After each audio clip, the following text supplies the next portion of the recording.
దేవుని కోసం జీవించేవాడే ఈ రాజ్యములో పాలు పొందుకోవడానికి అర్హుడు. ఈ రాజ్యంలో ప్రవేశించాలంటే ఏముండాలి?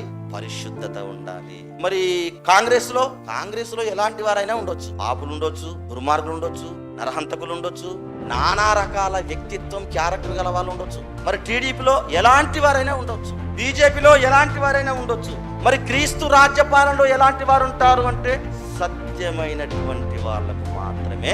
మరి పాపులు ఆ ఎంట్రీతోనే నీ పాపం పోవాలి. ఆ రాజ్యంలోకి ప్రవేశంతోనే ఏమైపోవాలి? నీ పాపము నీలో నుండి వెళ్ళిపోవాలి. పరిశుద్ధతతోనే ఈ రాజ్యంలోకి ప్రవేశించాలి. నేను పాపులను పిలువచ్చింది కానీ నీతిమంతులను పిలువరాలేదు. మరి ఈ రాజ్యంలో ఉండేది ఎవరు? పాపులా? కాదు. ఎవరు? నీతిమంతులు. మరి పాపులను పిలువచ్చానంటున్నాడండి. దానికి ఒక లిమిట్ ఉంది, ఒక ద్వారం ఉంది. ఈ ద్వారం వరకు పాపంతో రావచ్చు. ఈ ద్వారంలో నుండి బయటికి వెళ్ళాలంటే ఏం కావాలి? పరిశుద్ధత కావాలి, పవిత్రత కావాలి. అదే బాప్తిస్మం.